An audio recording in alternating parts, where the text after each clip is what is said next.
All right.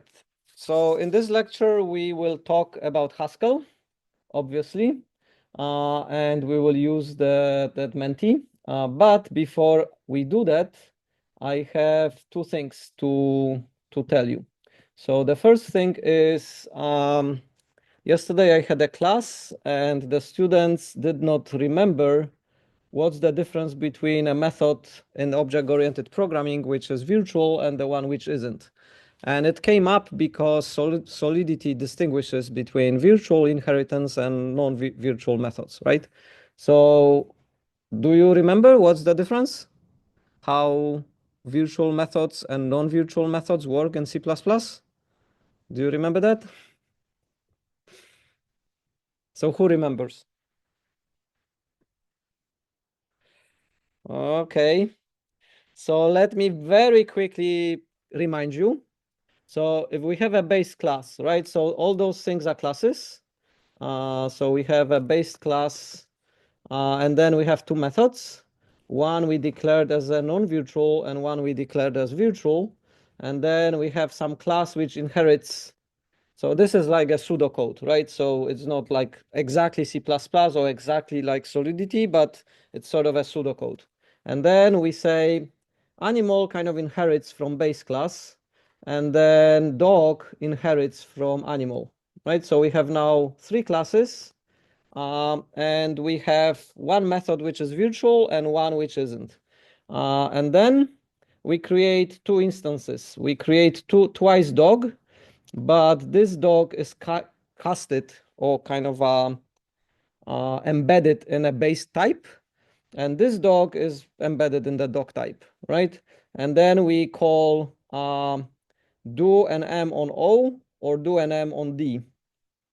So then if we do that, if we have casted this type to a base class and we call a non-virtual method on it, the actual method of the base class will be called, right? So we can pick which implementation we want in the hierarchy of inheritance because those methods are not polymorphic. They are not virtual. And then with the virtual method, we don't have that choice because even if we casted something to a base class and we call do on it, it will not be do from the base class. It will always be the do of the type that that thing is, right? So we don't like it is done for us and it's kind of enforced and it's polymorphic. So depending on what that type is, that behavior is called. And even if we cast it to the base class, it is still a dog and it still will do dog things, right? So virtual methods are quite clean because you have kind of a predictable behavior. And then with non-virtual methods, it's a little bit messy because it depends what you will cast the dog into, then you will achieve a particular behavior, right? So in C++, you have the flexibility, you have the power of deciding what to do, but because it's a little bit of a messy system, many programming languages like C# or Java, they said, this idea of non-virtual methods is a bit messy, let's not have them at all. So Java does not have non-virtual methods at all, and C# neither, and then all the methods on your class hierarchy are virtual, right? So they always do this polymorphic thing. Is that clear? And do you remember it now that you had it or you didn't have it in C++? All right, good. All right, so that was one thing. The second thing is I came up with, obviously, we discussed why we're learning things like last time to learn kind of meta skills. But one of those meta skills is sort of like I will kind of show you. So why we learning Haskell? We're learning Haskell mostly to learn Rust. You will never really use Haskell. Like in your real life, you're probably not gonna use Haskell. But by learning Haskell, it will be so easy for you to learn Rust, okay? And then once you learn Rust, you can use it for practical things. And what those practical things could be. All right, so let's go to a Solscan is a blockchain explorer for Solana, which is a kind of a blockchain system. It is competing with Ethereum, and it is quite fast. So it can achieve quite a lot of transactions per second. So then what we can do is we can sort of browse some blocks, and we can see things that are happening in the blockchain. And there are some kind of aggregators which allow you to swap one coin for another. And of course, it's like a whole universe of shitcoins. And then if you go to that particular aggregator, you can see some token swaps, right? So 18 seconds ago, we can see somebody swapped some tokens, right? So then what I would like to find is a kind of a longer chain of somebody swapping tokens multiple times to other tokens, right? So I will display 100 of the latest transactions there, and I will kind of try to find something that is doing a little bit longer operation. So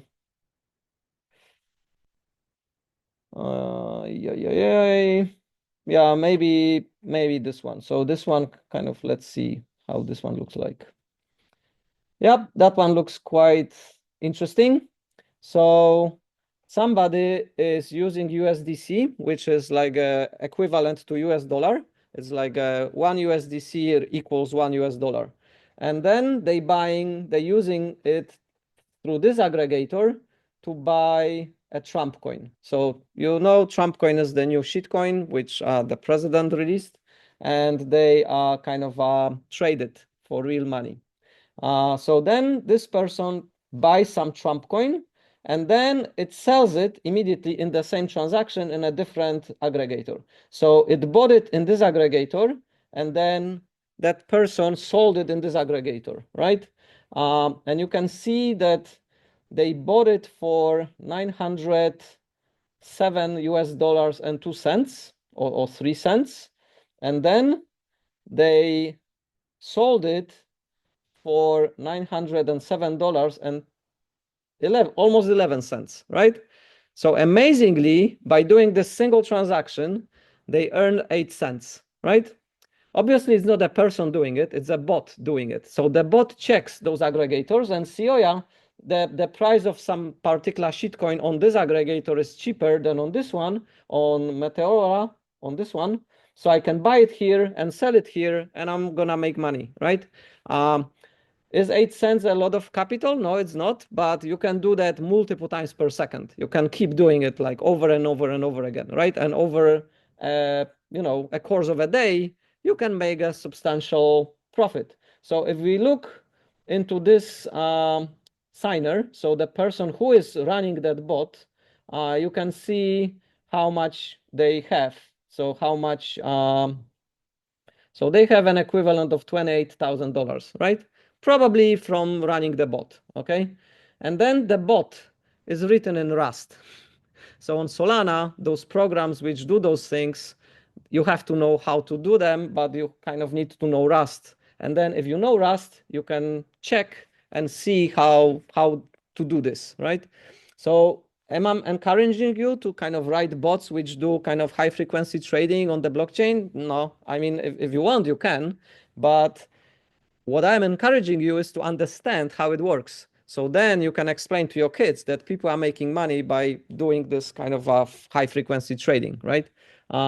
So this is kind of an interesting case where you can sort of use your knowledge to explain to somebody what is happening, right? And then of course you can use it if you want, and you may be kind of, your job might be requiring to write bots like this, right? When I was a student, I was kind of fascinated by high frequency trading, but high frequency trading was for companies with a lot of capital, because you have to get a very fast link to the exchange, and then you have to have a lot of capital to be doing this sort of those high frequency trading. And this bot, as you can see, has less than $1,000, right? So that bot was doing it for less than $1,000, and then that bot can be written by somebody like anywhere, like just with the laptop. You don't need any fancy things. You only need to know things. Yeah. But you still have to have fast uplink because it still matters for timing, doesn't it? Yep, so it matters with timing, and of course a fast uplink is required, but it's not crazy fast. Like it's like consumer level fast, right? Yep. That's because it's that high yet. No, because the way the blockchains are organized, they tick with certain kind of predictability. So if you have a normal fast internet connection, you are basically not disadvantaged with anybody else, right? With high frequency trading, like what we were trying to do, we were trying to, so it was, oh, it's not working too well. So anyway, you have, so what happens is you have a network, you have this peer-to-peer network. Where are the work? So, okay, it's not working.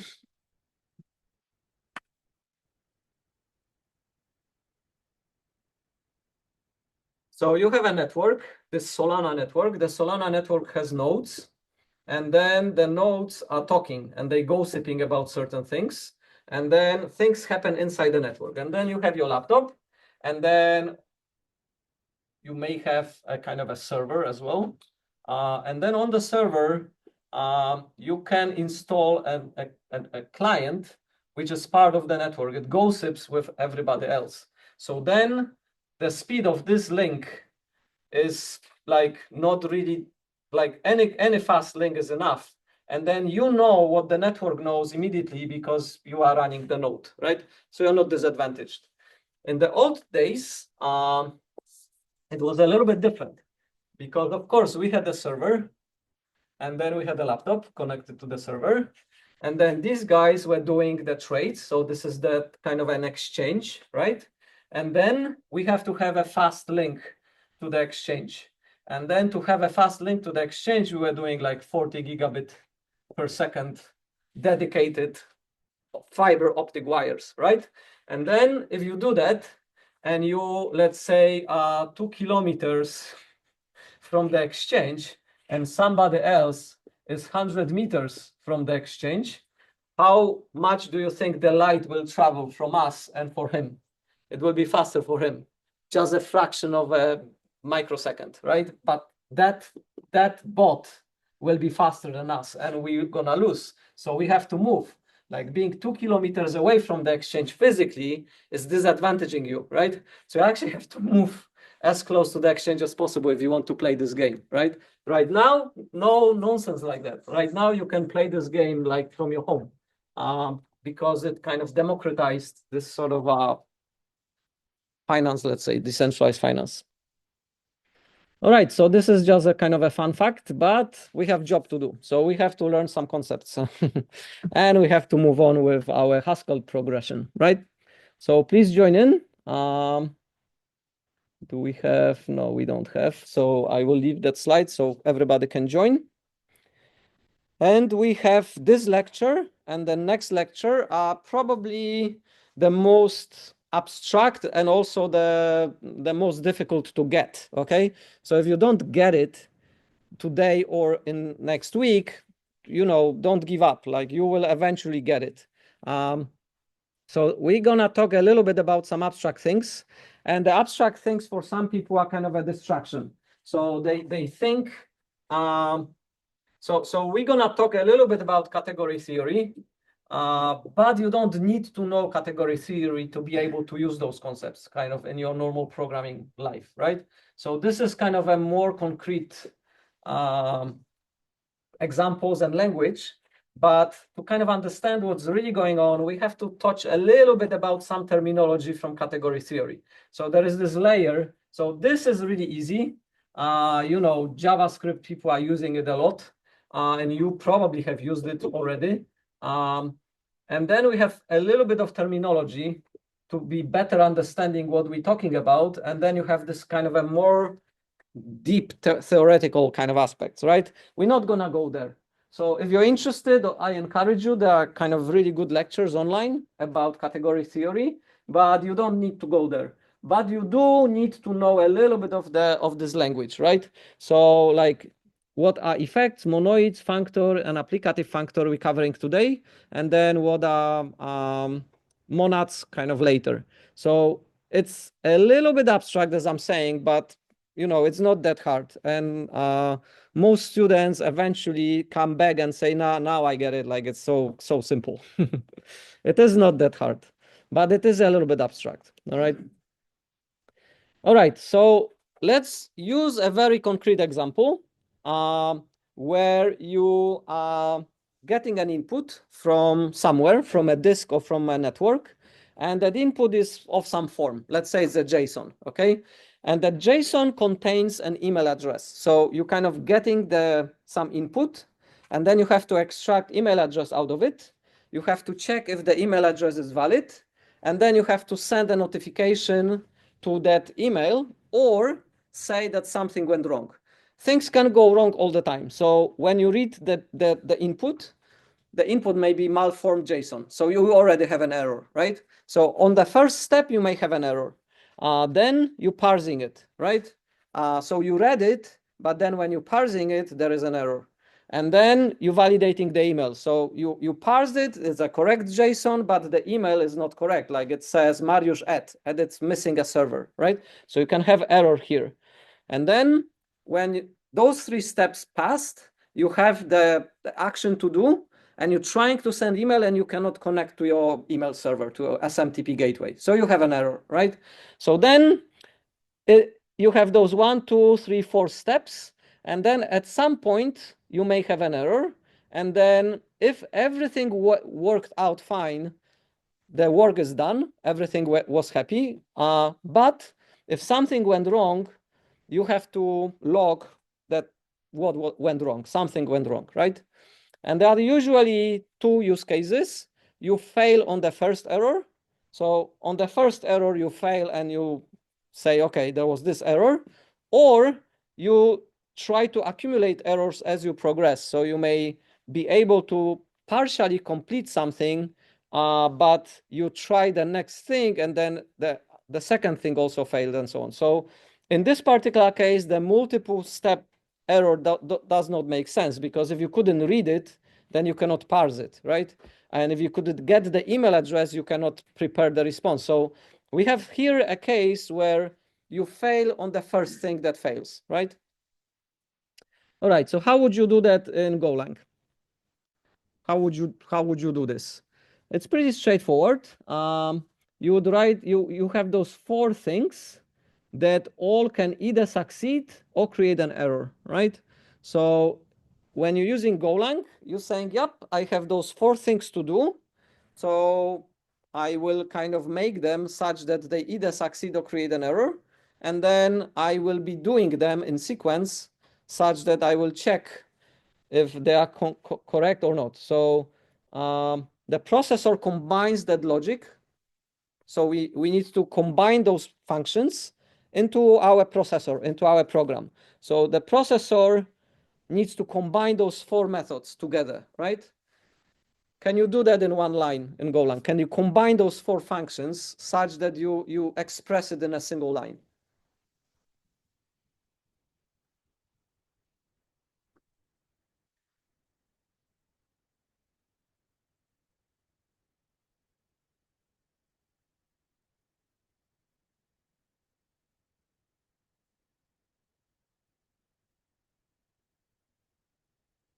All right. So those people who are saying that you can do it in one line, how would you do that? How would you do that in one line?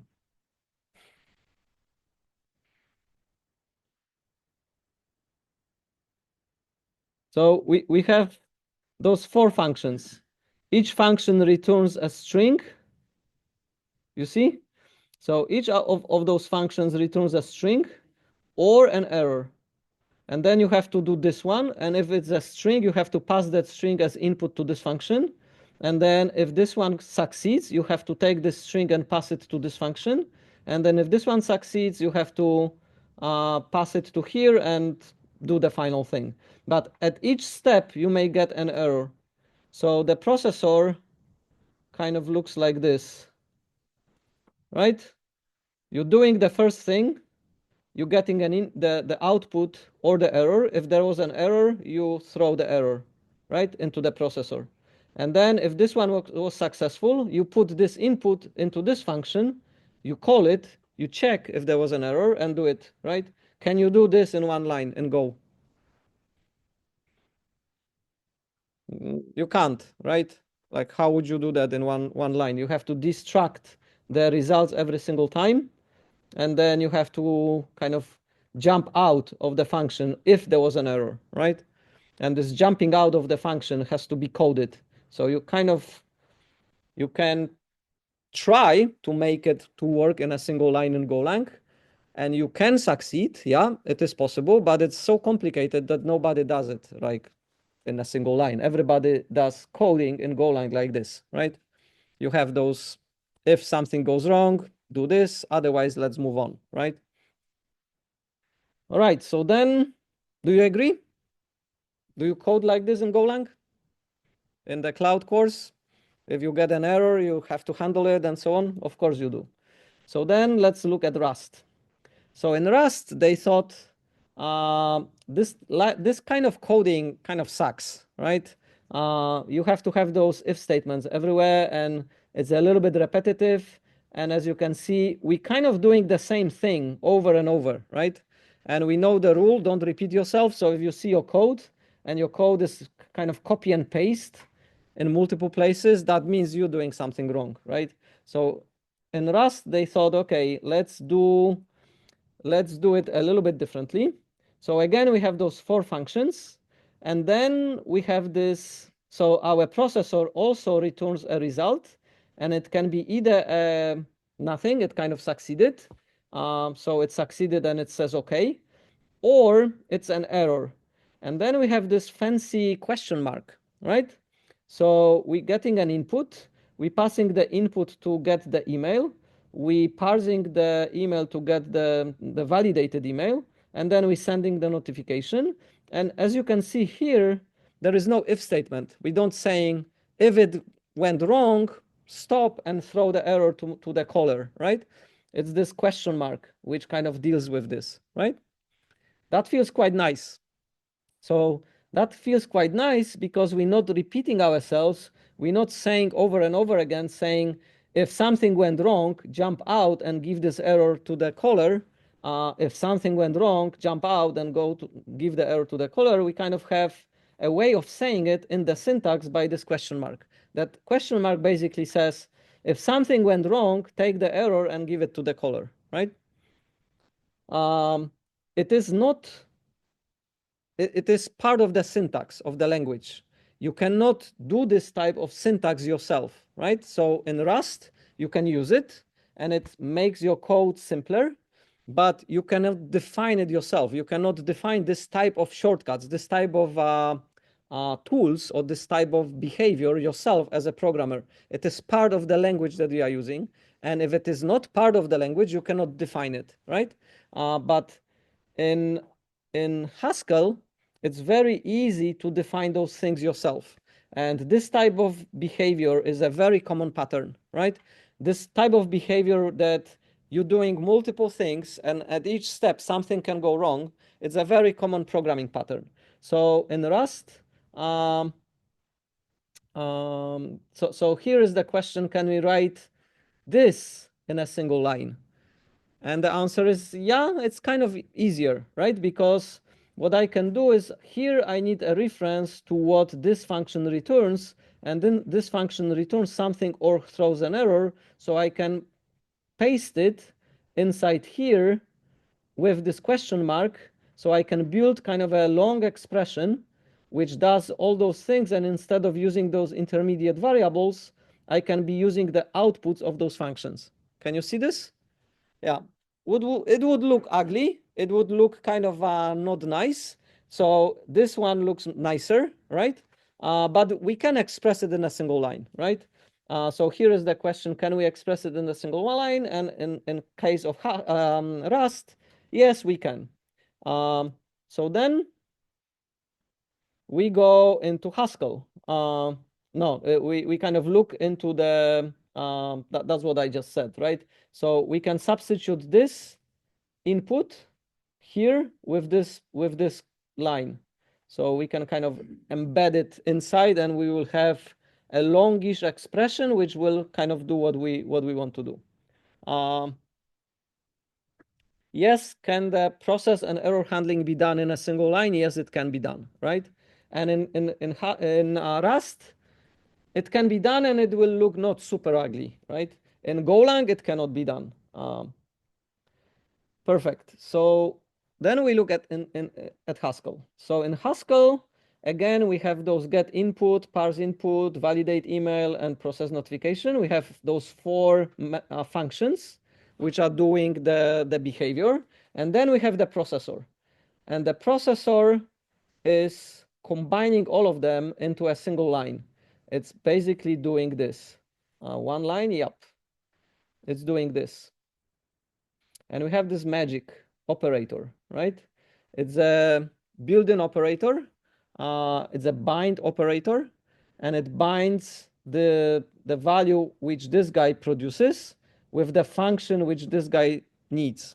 So we're passing the parameter from the state of this function to the next one, and to the next one, and to the next one, handling the error every time we're doing this operation, right?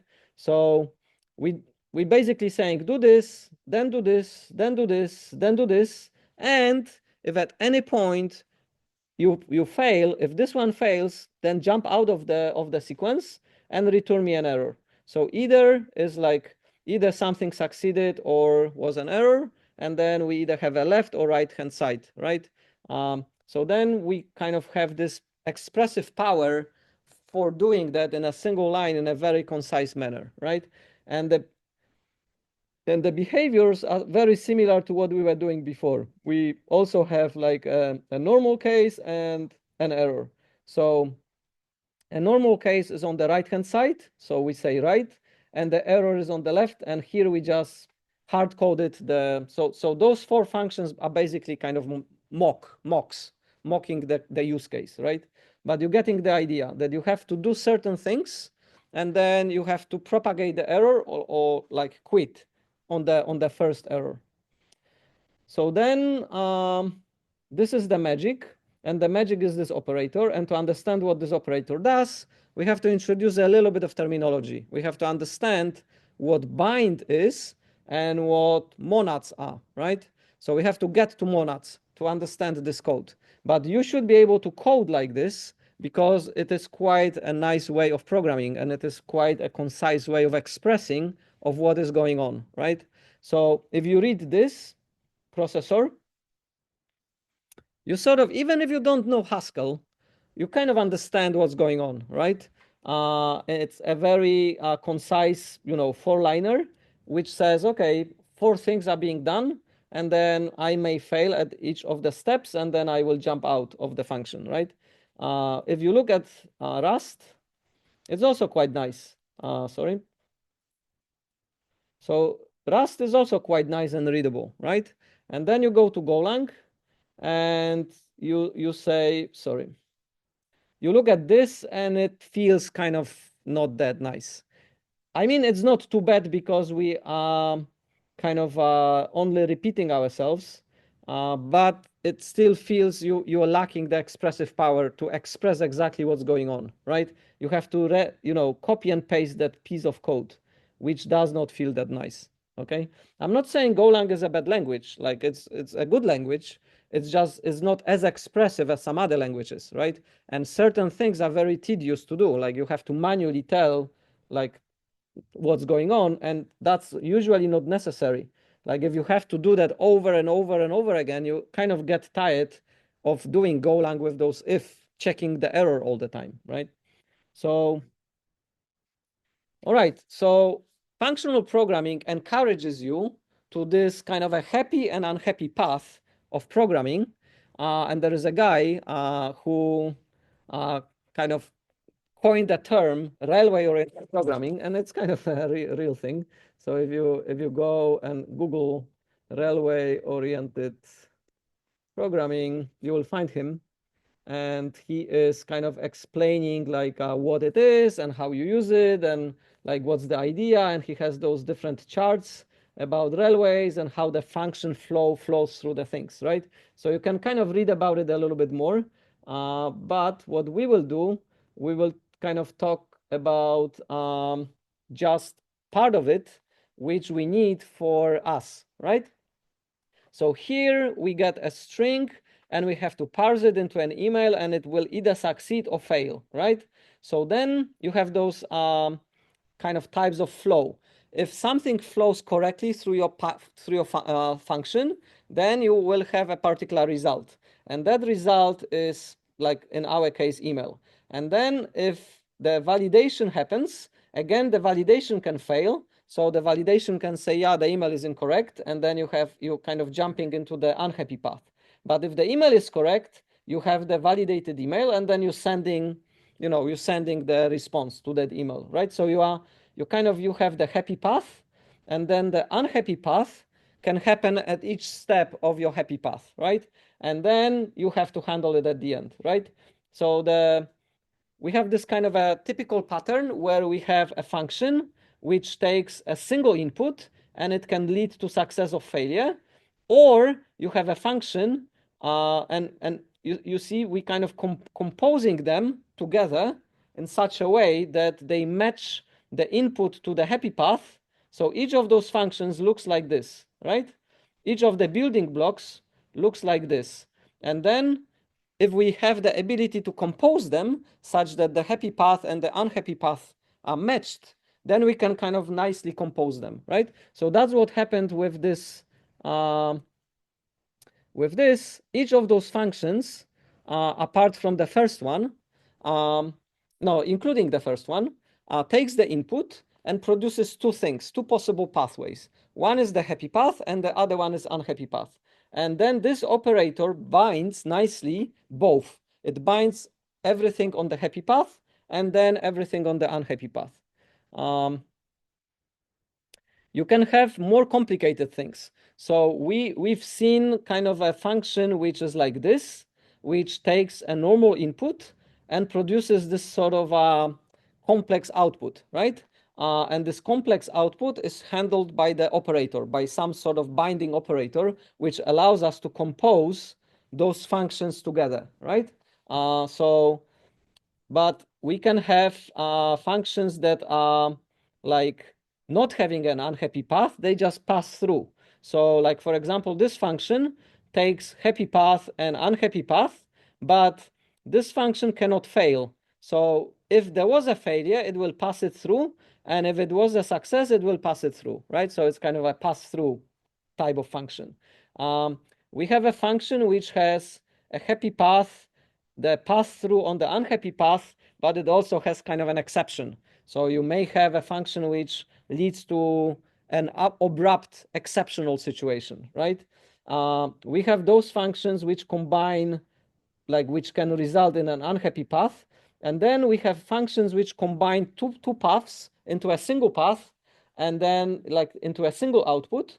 And this is usually for handling errors, like for handling what we need to do. Like we have the happy path ending here and unhappy path ending here. And then like this function decides, okay, what we do, like if there was an error, we log it into the log. If we have done everything, we say, yeah, everything was done. So our processor was basically saying, okay, if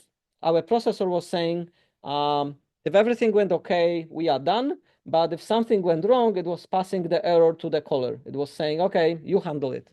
Whoever called me, you have to handle the error, right?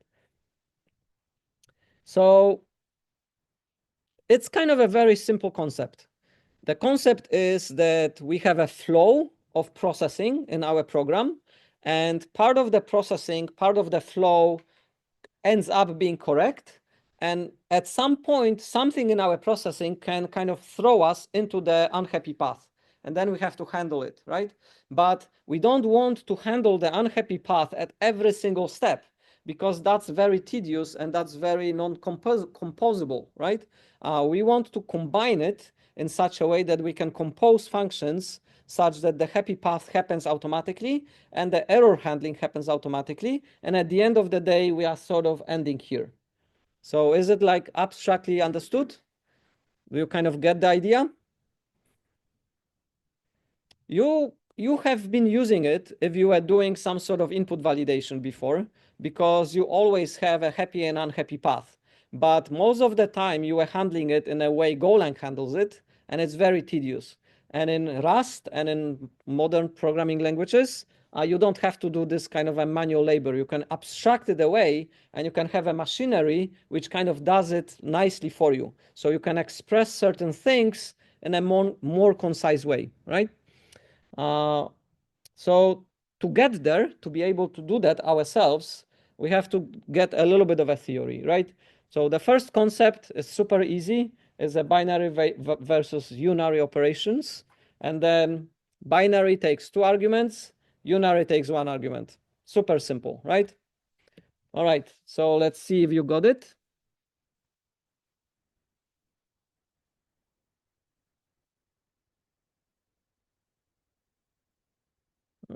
All right.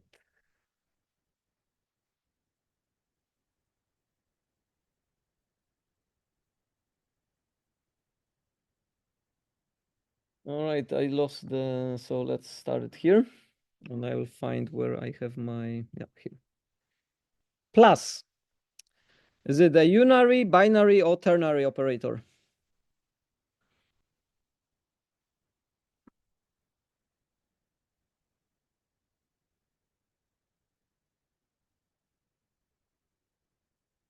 Why we care? Well, we care because to build our machinery, we have to know if we're dealing with unary or binary operators, right?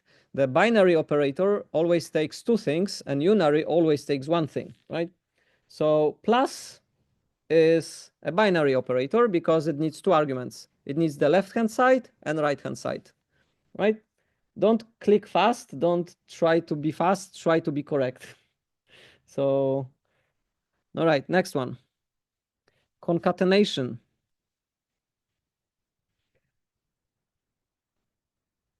So plus plus in Haskell concatenates 2 lists. Is it a binary, unary, or ternary operator?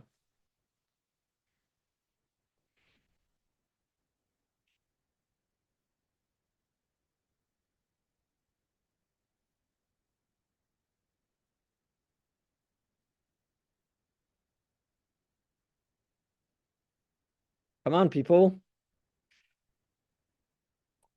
All right.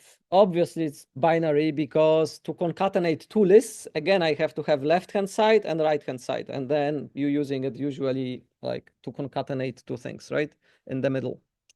All right. Next one. Multiply by 100. So multiply by 100. What function is that? Is it a binary, unary, or ternary function? Does it take 1 argument, 2 arguments, or 3 arguments? Then you know.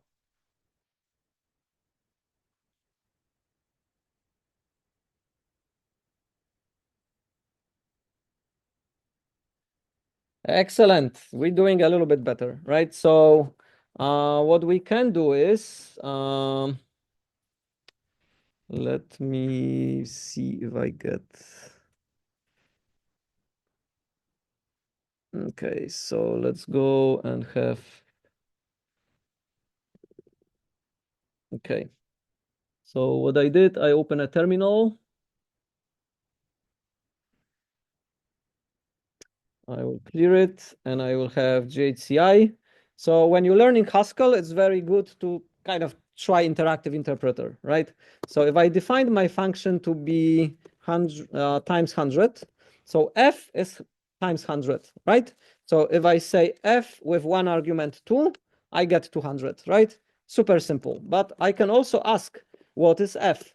And f is, it takes one argument and produces one argument, and this argument has to be a number. So it's a generic function which takes any number and produces another number, right?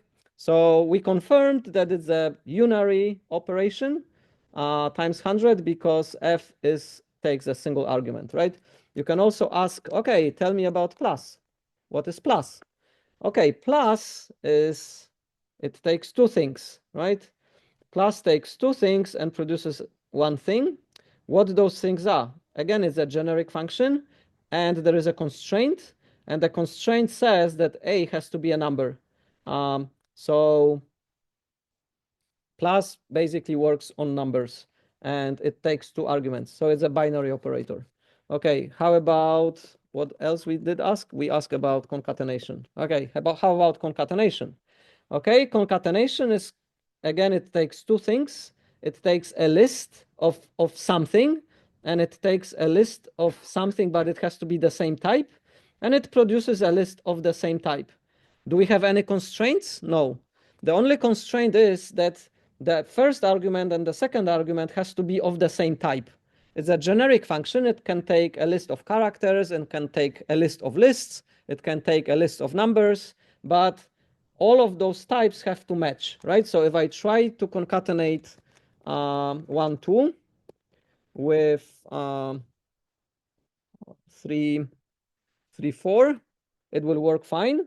But if I try to concatenate it with a b, it will not work because the first expression is a number and the second expression is a car. So it's a list of numbers and list of cars, and they don't match because they are not the same type. And the function only works if a is the same, right?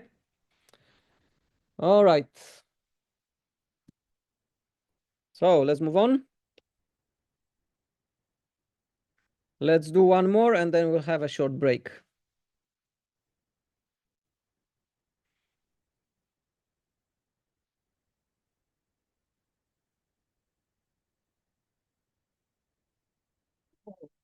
Comma, what the hell is going on? What is comma?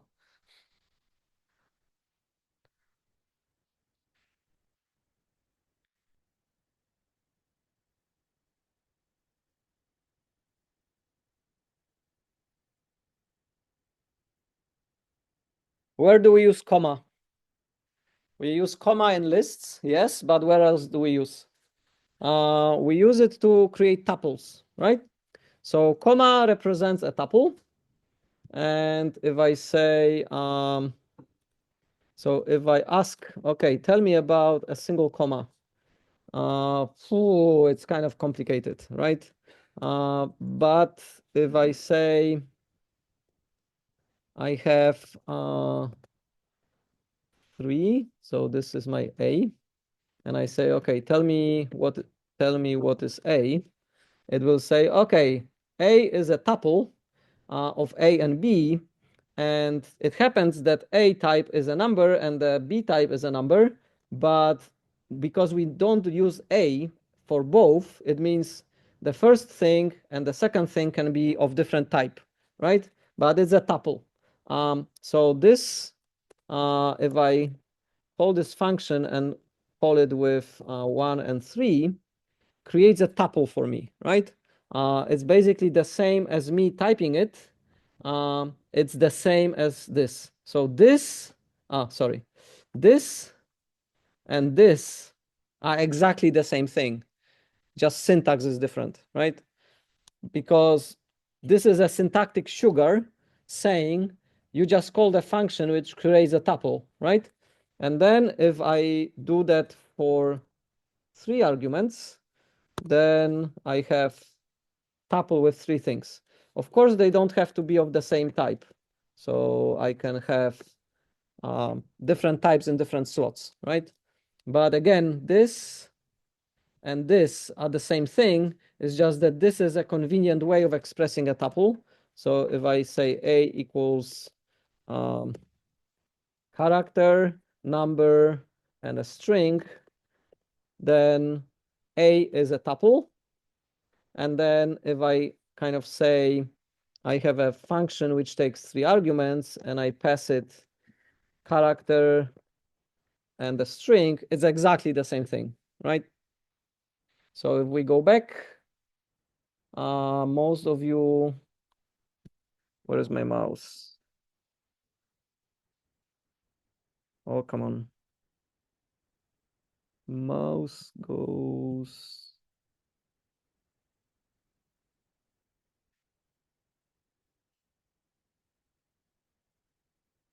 Okay, found my mouse. So it is a like 2 commas is a ternary operator, right? Yeah, all right. So let's have a break. Let's see how yoga is doing. So some people are doing a little bit better than others, but overall quite similar. All right. So how long break do you want?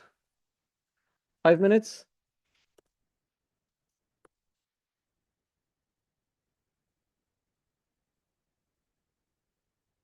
Let's do 5 minutes.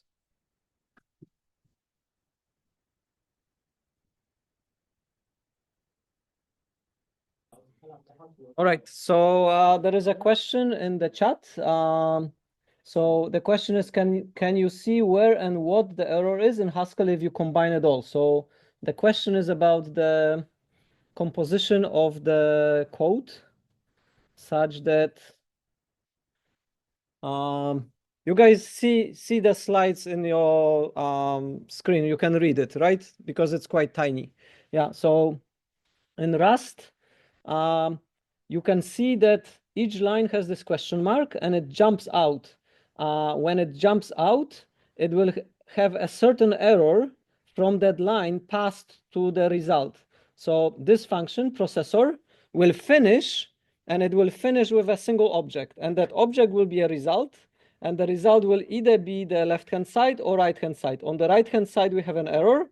And on the left-hand side, we have the concrete thing. So it is sort of like a polymorphic type, which can has 2 things, either this thing or this thing. And then it will end with the error. So if the processor gets to this line and it fails, it will get this error. If the processor gets to the last line and fails, it will have the last error.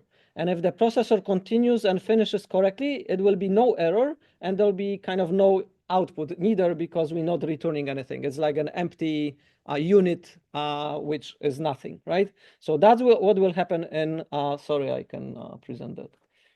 That's what will happen in Rust. And the same thing is in Golang, right? In Golang is the same. If our first line gives an error, we get this error here.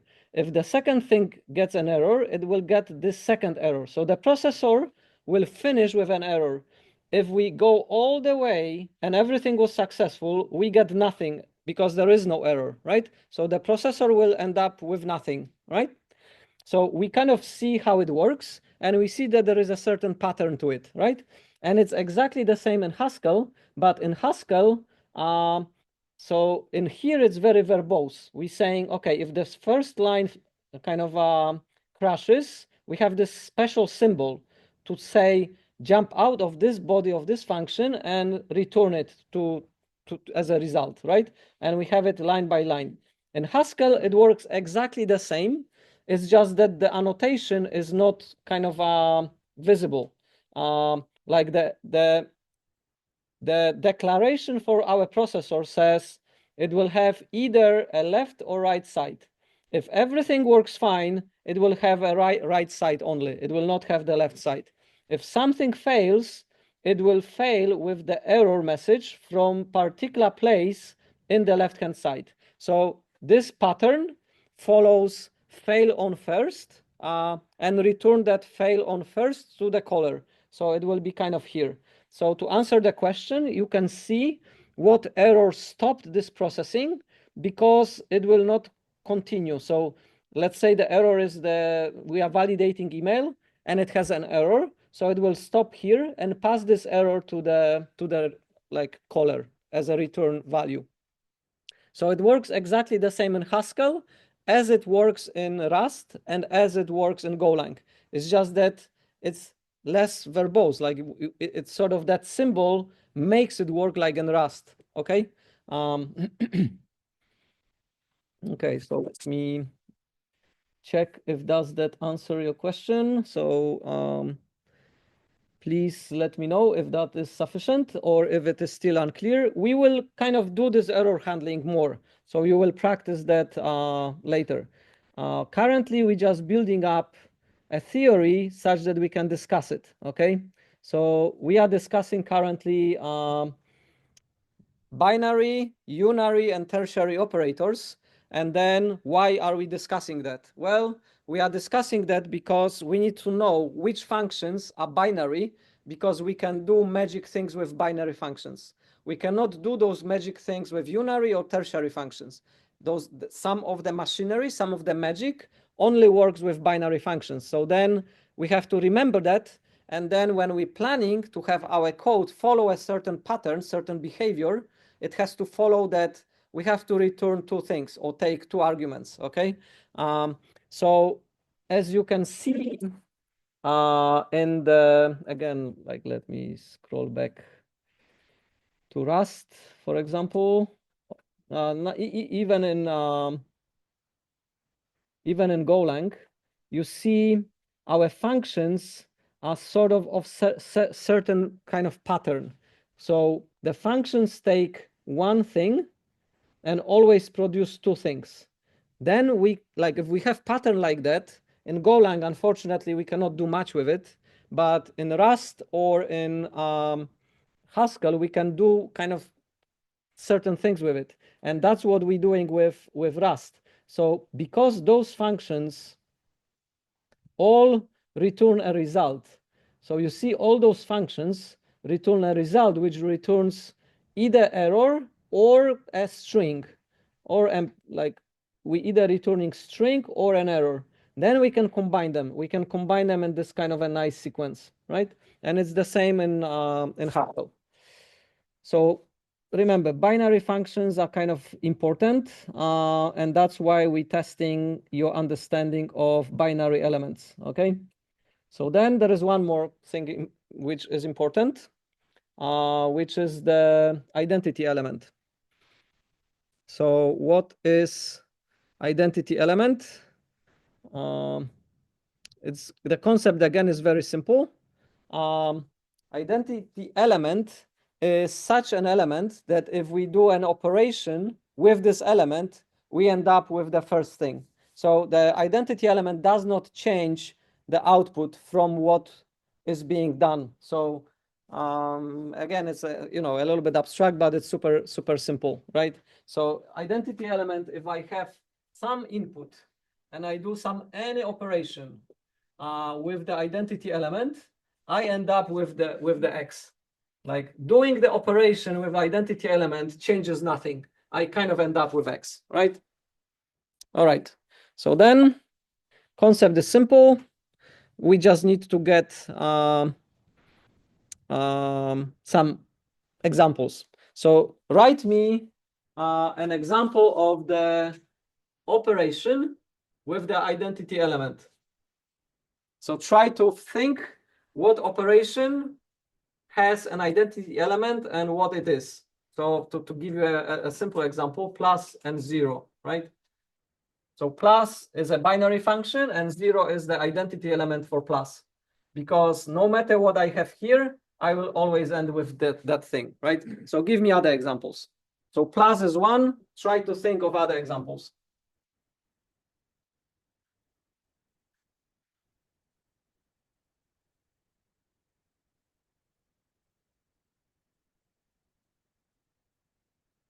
So the first concept that we had was binary functions.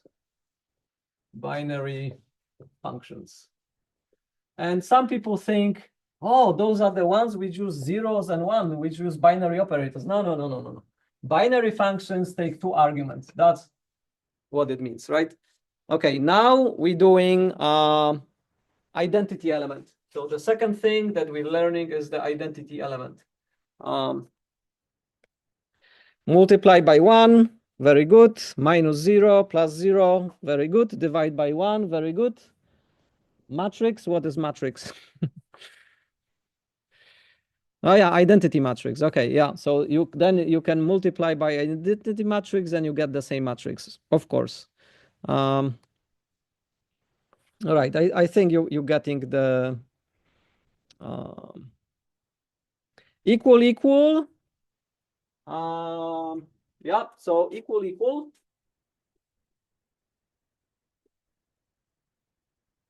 What would be the identity element for this? Is it a binary operator? Yes, it has to have a left and right hand side, so it's a binary. But what would be the identity element such that if I put it here in this place, I always end up with this as a result? Not that simple, right? It does not work.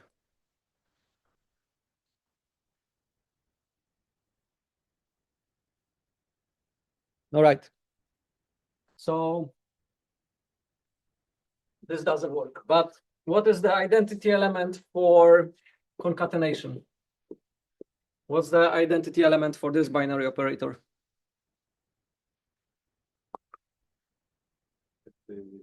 Perfect. Empty list. Very nice. All right. So then we have to learn about associative binary operators. So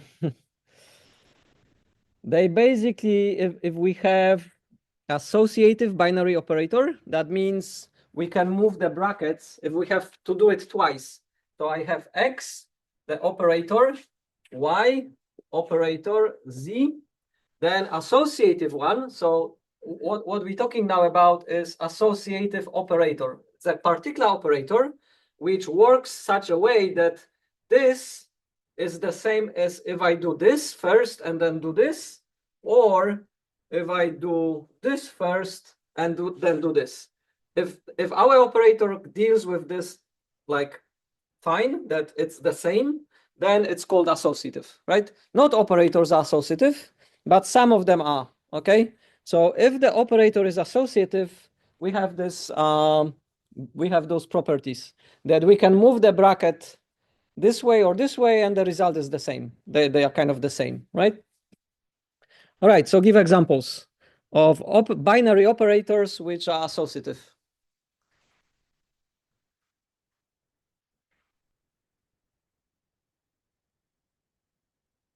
Yeah, plus multiply. What else?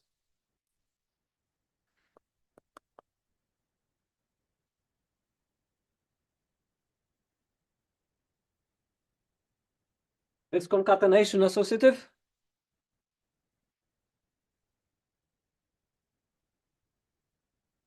Who thinks that concatenation is associative?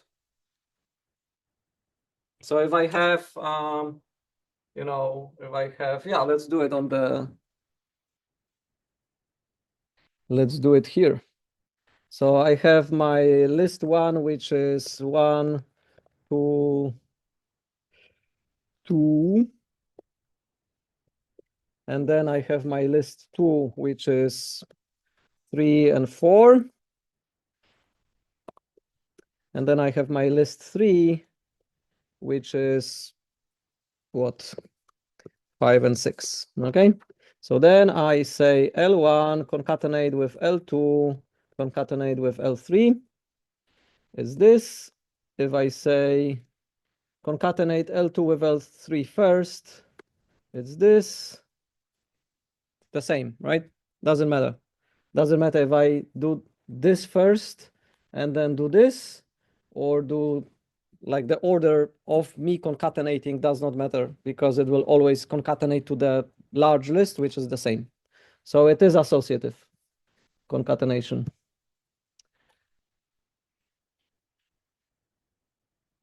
Yeah, so concat is associative, but it is not commutative. So that's another property. But let's not go to commutative yet. Let's finish with this, what we got so far. So far we had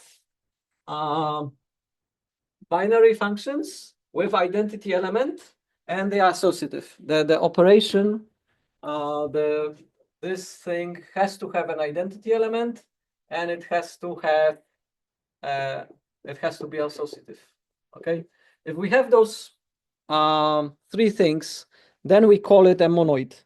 So if we have kind of a structure which has a type, a function, and it has an identity element, and the operation is associative, then we have something which we call monoid. So what is semigroup? A semigroup is something that has a type and a operation, but the operation does not. So if I have a type or category and I have some operation, binary operation, which takes two things from this set, it will produce stuff which is also in that set. So if we have this, it's a semigroup. But if we have this plus an identity element, we have, and this thing is associative, then we have a monoid, right? All right, so then if the order is important, then we call those operations commutative. So, I mean non-commutative. So if the order is important, it's non-commutative. If the order is not important, it's commutative, right? So if I can reorder things, then we have an operation which is commutative. But if I cannot reorder things, reorder the arguments, then it's non-commutative. All right, so give examples that of functions or operations which are associative but not commutative.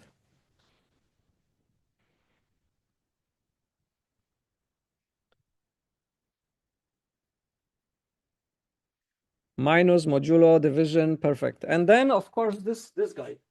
So concat is associative but not commutative. Order matters, right? All right. So, wow, we have many questions left. We have to hurry up. So let's do this one. Which of these operations are associative and binary?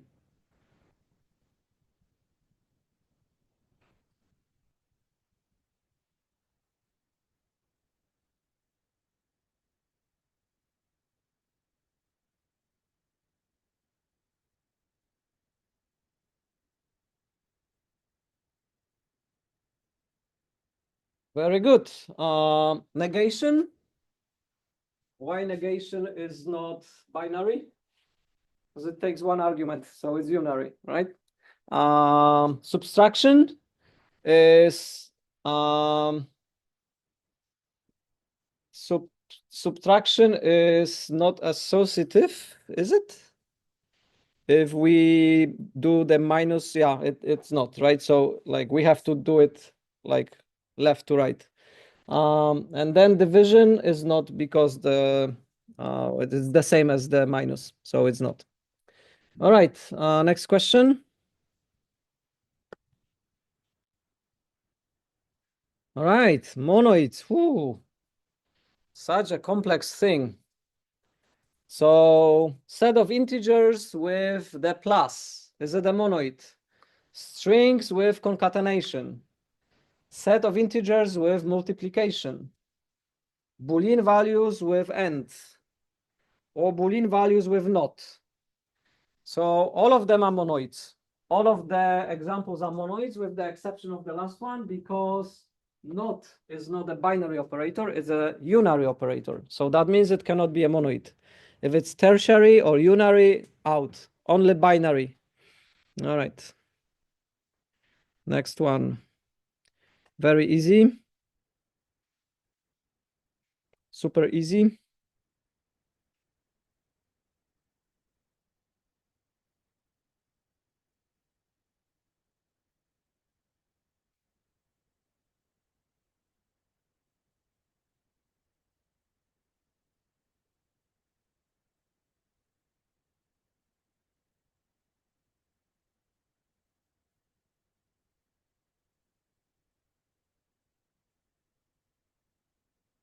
So what is the identity element for plus?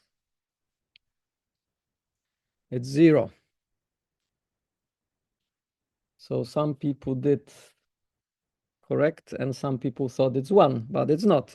If I say x plus 1, it does not give me x. It gives me something else.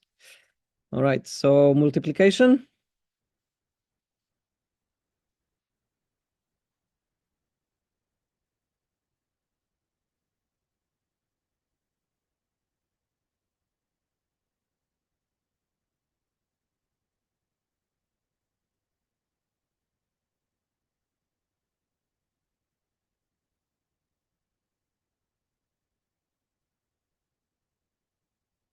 Easy. Trivial. So the arithmetic ones are sort of trivial questions. It gets a little bit more complicated when we talk about like lists or functions, then it gets a little bit more abstract, right? But one correct answer is 1. Identity element for strings with concatenation.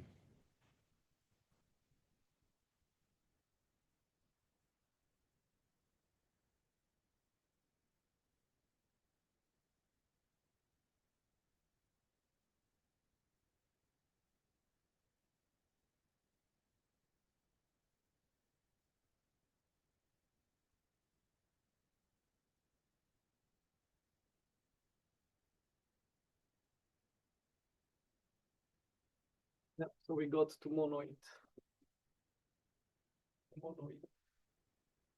And then without, if we have just those two, semigroup. Semigroup.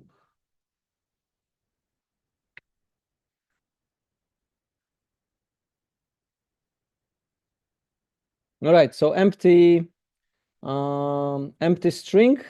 Empty list is also correct because a string is basically a list of characters. So that should also be a correct answer. Okay, a little bit more abstract. What's the identity element for a set of booleans and AND operator?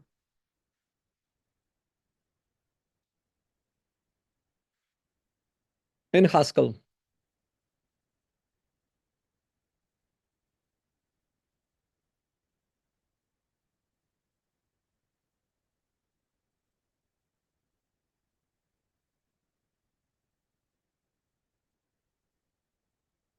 So sometimes when you will be checking what type of something is in Haskell, it can, for example, tell you it's something to do with semigroup or something to do with monoid. So then you will sort of need to kind of roughly understand what it's trying to tell you, right? So the correct answer is true. And in Haskell, it's capital T. In many languages, it's small t. In some languages, we have kind of a type unsafety, and we say 0 is false and 1 is true, or 0 is false and anything but 0 is true, and so on. But it's a little bit complicated, right? All right, so we're doing some reshuffling.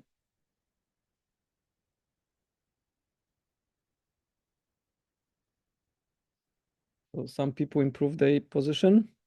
All right, so functor. Functor sounds kind of scary, but it's basically a mapping between two domains, so or categories. So if I have kind of a one domain, remember like when we had this operation and was taking binary operation, was taking two things and producing a thing inside the domain.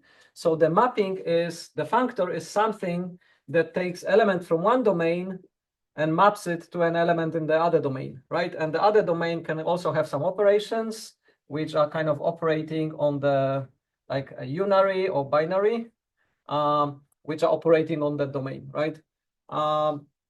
So here, for example, we have numbers, 1, 2, 3, and here we have strings representing those numbers, right?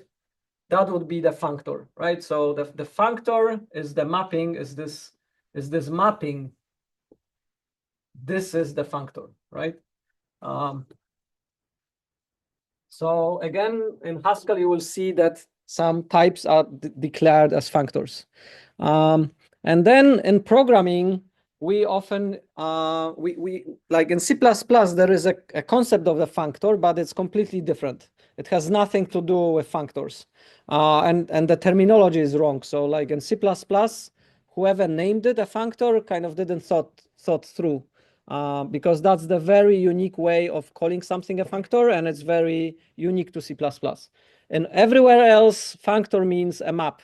So functor is a mapping between one thing and another, and then you kind of are doing the like if you have a structure, if you have some data, and you can map it over a function to a different domain, we call that structure a functor. Okay.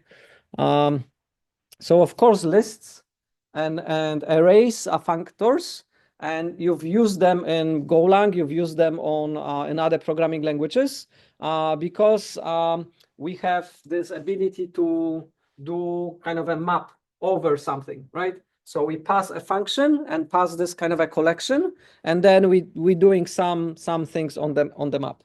So a functor in Haskell, functor is a type which is defined on the meta class level, and it has a function which is called fmap. So if you have a structure which implements that ability to be fmapped over, then that structure is called a functor.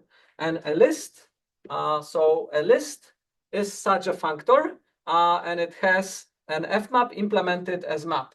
So a map on lists basically implements the fmap, right? So it's the same.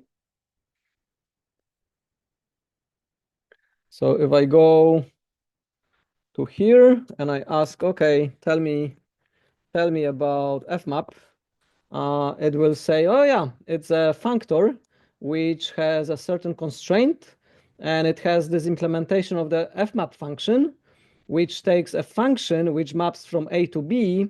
It takes a functor of type A and produces a functor of type B, right? A little bit abstract maybe for now, but this represents a function from A to B. And then FA is a functor, let's say a list of numbers. And then FB is another functor, for example, a list of strings. And then I have a mapping which can take numbers to strings and produce me FA to FB, right? Yeah, so like it sounds a little bit abstract, but like in reality, like what we do often, we say map show on my list of numbers, right? And then this will produce a list of strings, right? Because I will call this function on each of the elements of that list, right? And is this function binary or is this function unary? How many arguments this function takes? So is it unary? Yeah.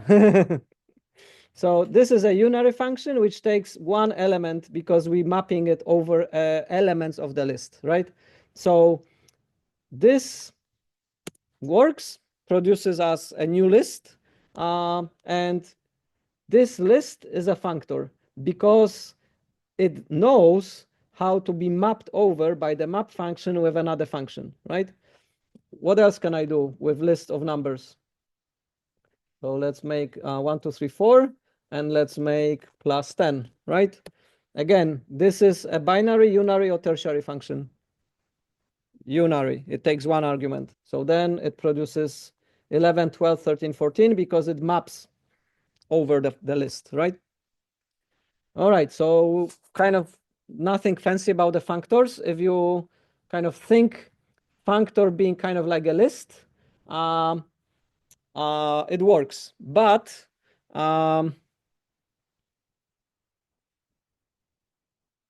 yeah. So play with it. GCI is your friend. And then it's not only lists. What else can be a functor? What else can we map over with a function? Many different things. And if you it's a little bit more abstract than just a list, right? So let's stay with this thought. We come back to it in a short time. So then we divert our attention to effects. What are effects? So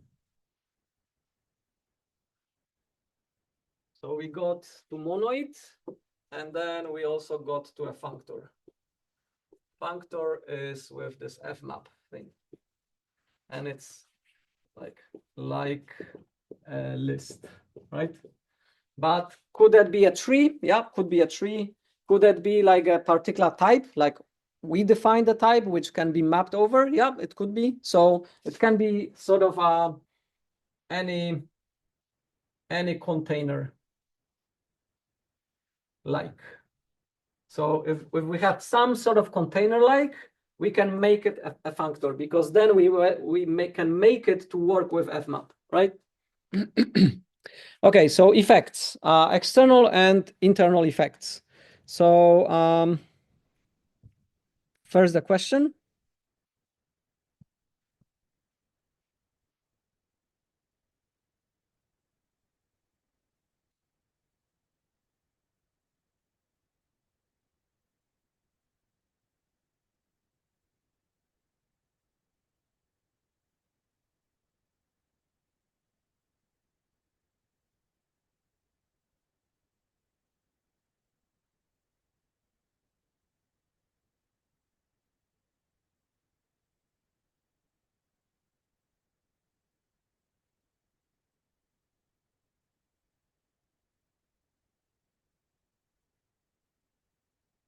Great. Of course it is. Like we just say main equals, and then we define what it is, and it's just one function, right? So what are pure functions? What does it mean that the function is pure? Yep. Same output for the same input. Excellent. And it does not have any external effects, right? So like if I have a function, let's say f, and it does not take arguments, and it returns, well, okay, it takes an argument. It returns something. And then here I say print. So let's say this is a kind of like pseudo Golang notation. So func f takes a being an integer, returns an integer, but prints a, and then returns a. So for the same input, it always returns the same thing, but it has this side effect of printing something to the screen, right? Then it's not pure because it has this external effect, right? If it didn't have this line, then it would be pure.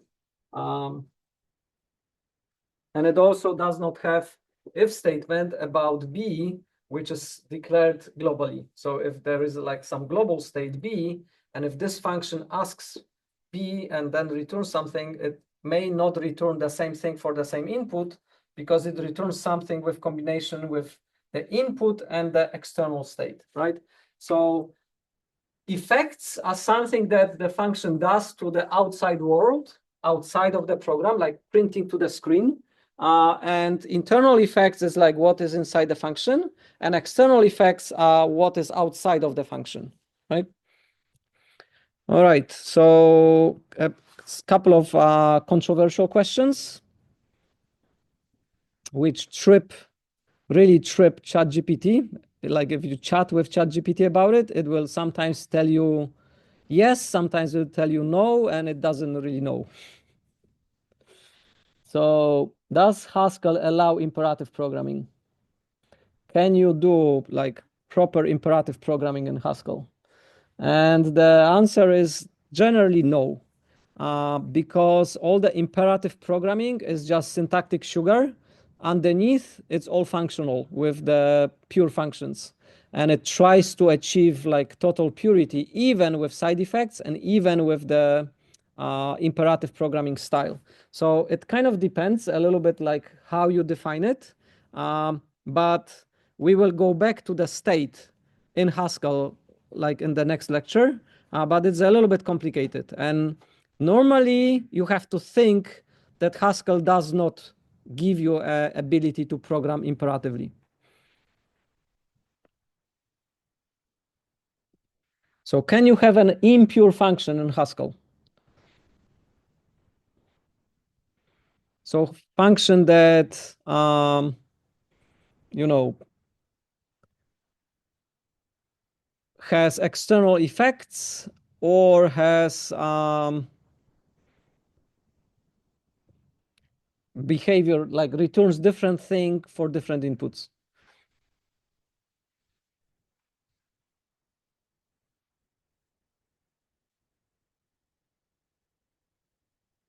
Yeah, so again, it's a bit of a controversial question because originally it was easy. Originally, Haskell, what Haskell was, it took some input, text input, and it was producing text output.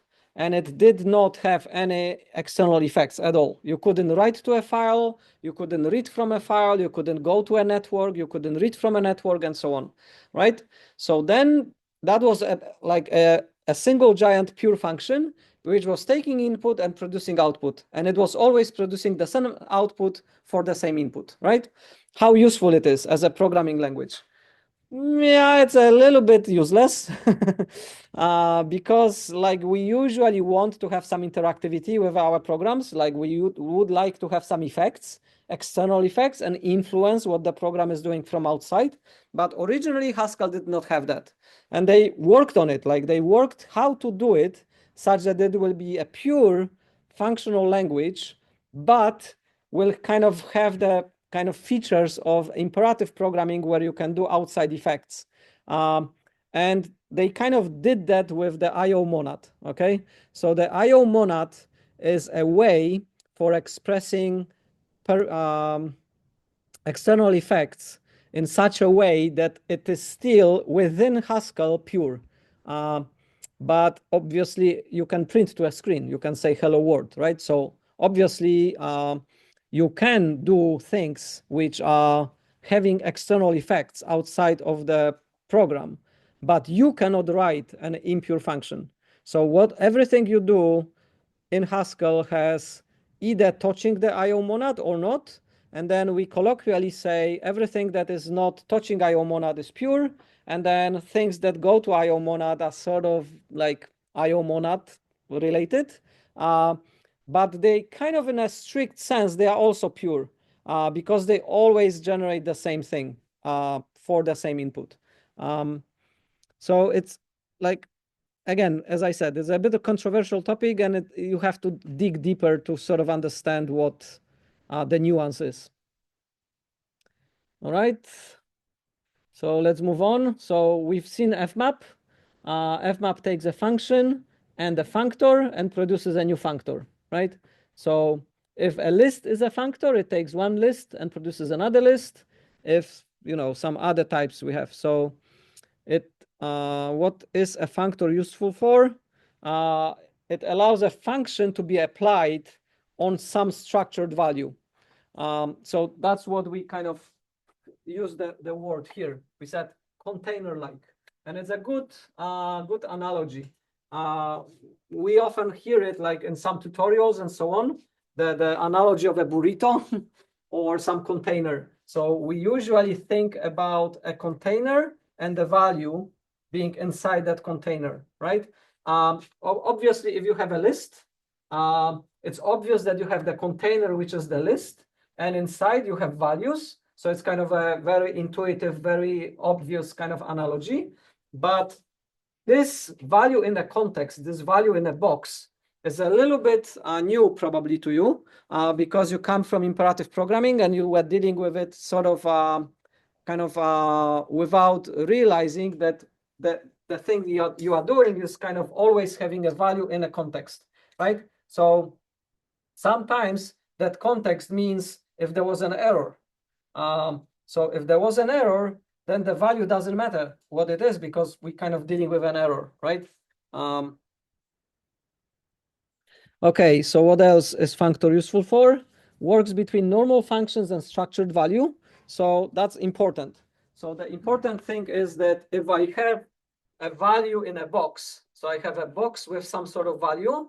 The function that I'm mapping over is a normal function.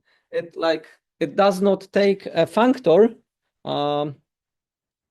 It takes a normal unary function, right? It's a normal unary function which takes a normal thing and produces another normal thing, which are not boxed. They are not in the box.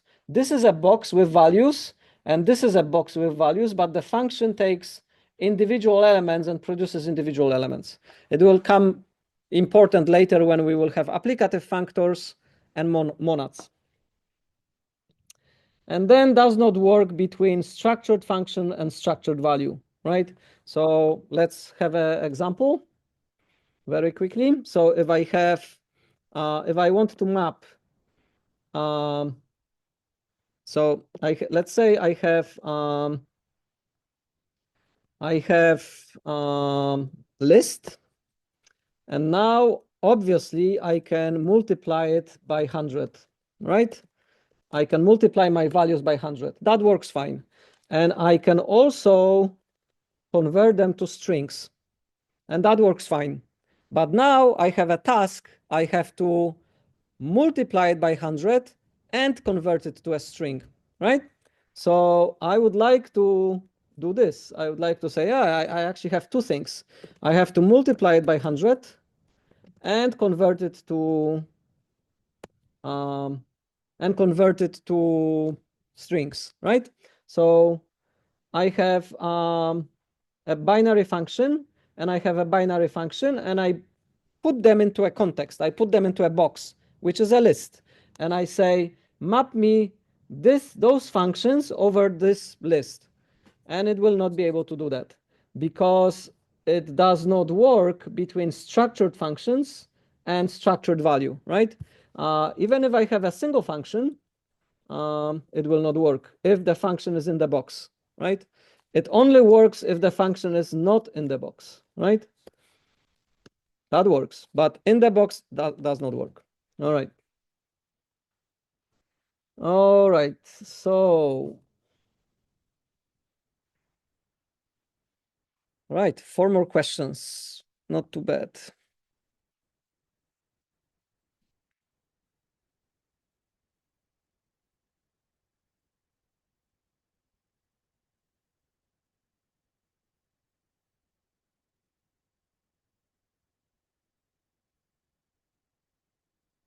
So we have a list of 10 items, and we're mapping some function over those 10 items. What's gonna happen? What are we gonna get?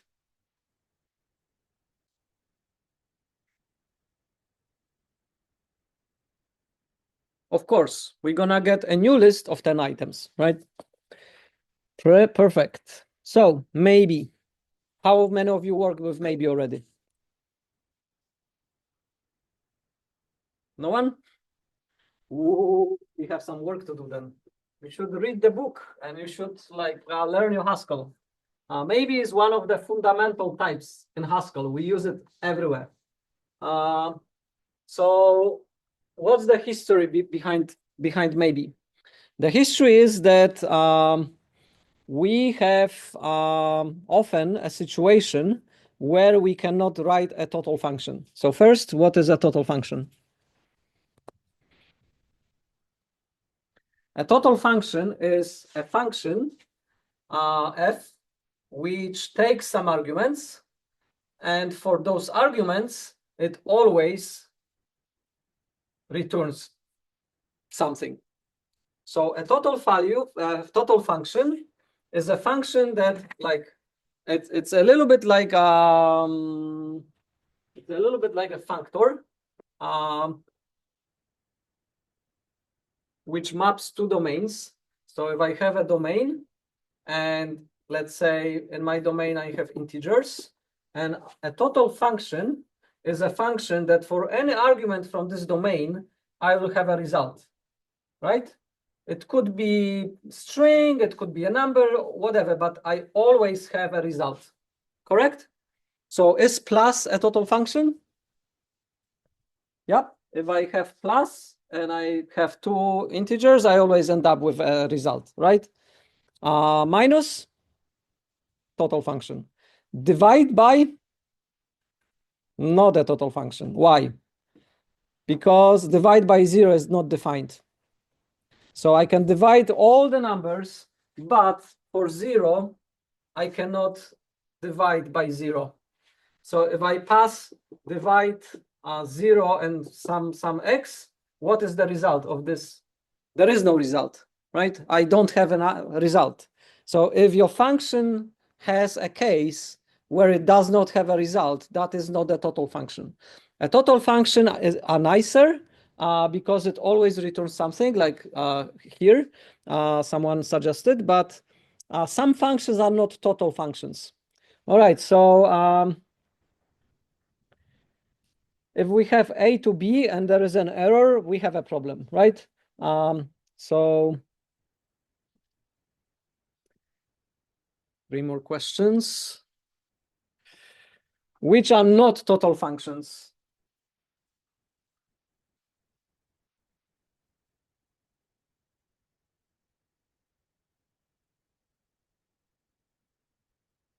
Minus, plus, division, multiplication, tail, and head.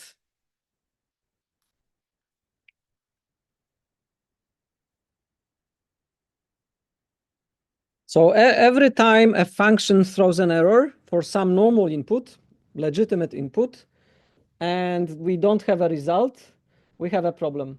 So division, as we discussed, is not a total function, so is not tail and head. So if I say tail of 1, 2, 3, I get a tail, 2, 3. If I said head,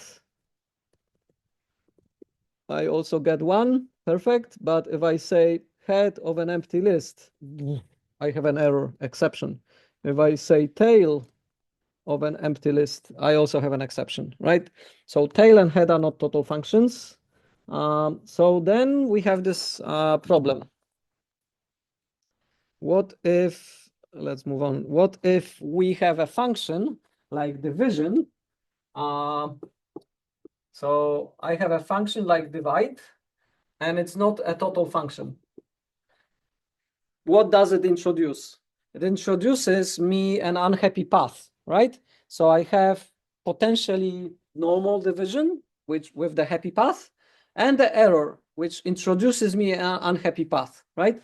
So because of that, I don't want to throw an exception. I don't want to quit my program. I don't want to, jump out, but I want to deal with it. I want to know that I've been thrown from the happy path, happy railway, into the unhappy one, right? So to achieve that, some languages have a concept of kind of a boxed value which can be empty. So it's a box which contains a value, and if it doesn't, it means there was something wrong, right? So maybe it's such a case. Maybe is you either have something in the box or you have nothing. And it's kind of quite nicely defined. So if you go and ask about maybe, it will tell you maybe is a type which is either nothing or something. And when it is something, it just says just something. But if it is nothing, it says nothing, right? So what you can say is, you can say m is maybe int, right? And it can be nothing. So m is nothing. And then if you say, what is m? M is nothing. Or m could be just Mariusz. So what is m? It's just Mariusz, right? So m is of type. What type is m? What type is m? It says it's maybe string. Oh, so we have a type of the box, right? So we know the box contains a string, right? So if I am having a division and I want to divide two numbers, maybe I have a function which returns an int if it is correct, but nothing if it is like division by zero, or some situations like that, right? So then I can create a maybe number type and have a result of my function always returning something without throwing an error, and it becomes a total function. But for particular case, it kind of returns nothing, right? So you can say, yeah, we sort of have the same in other languages. We return null, right?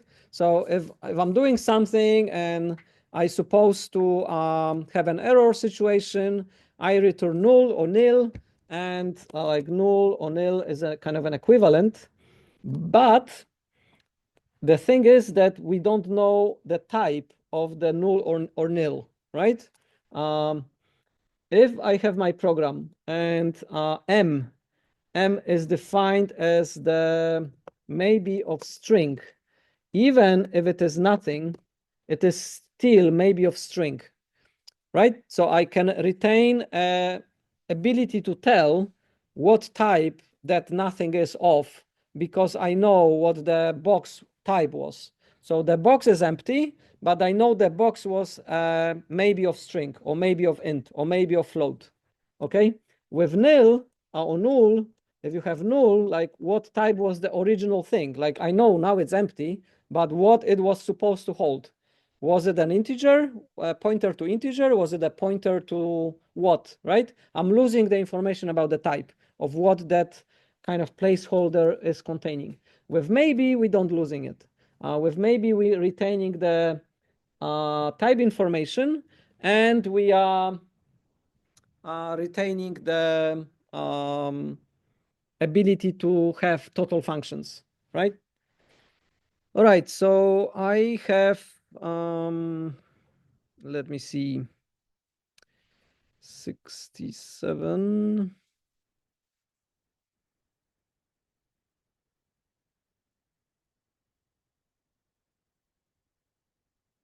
All right, so let's stop here.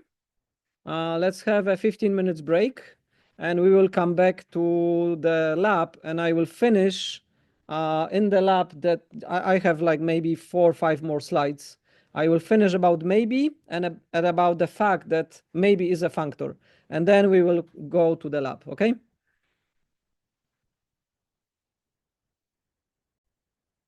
So we stopped at the maybe being like a placeholder of a value, and being able to either store that value or have kind of nothing, right? So we can see that maybe is already like a good mechanism for the happy and unhappy path. So like if we have the happy path, and things kind of ends up kind of well, we will get just some answer. And then at any point, if we go to the unhappy path, we will end up having nothing, right? So then you can see that having something or having nothing is a possible mechanism for dealing with the unhappy path. There are some advantages and disadvantages. One advantage is that it's a very simple mechanism. The disadvantage is that you don't know why you failed. You just got nothing, right? So, if you are dividing something and you get nothing, you may assume, okay, that was probably division by zero. That's why I got nothing.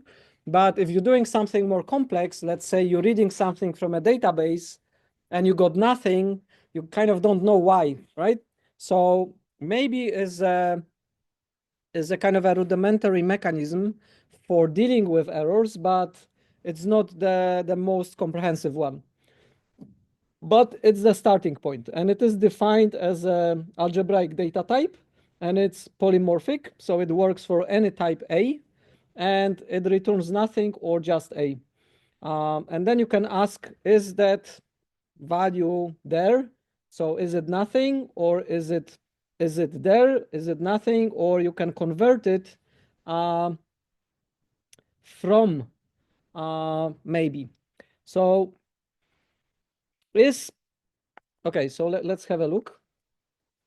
So again, I will define just Mariusz. Oops, sorry. Where is my mouse here? I defined M as just Mariusz, and if I ask what type is M, it will say maybe string. So then I can say is nothing M, and what should I get?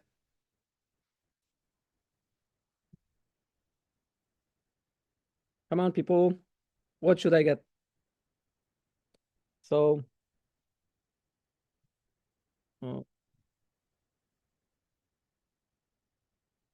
is nothing takes maybe type and returns me a bool.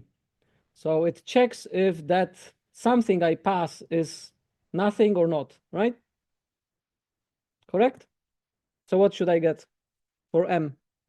If M is just Mariusz, I should get false because it's not nothing, right? So I'm gonna get false.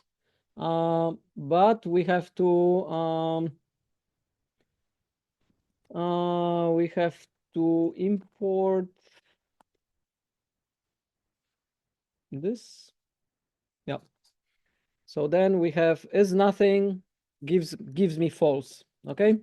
So what if I ask is just M? I should get true, correct? And I get true. So then if I say from just M, I'm gonna get the value which is inside the box. And inside the box is Mariusz, so I'm gonna get Mariusz, right? So all those three are quite easy and intuitive, and they do what we expect.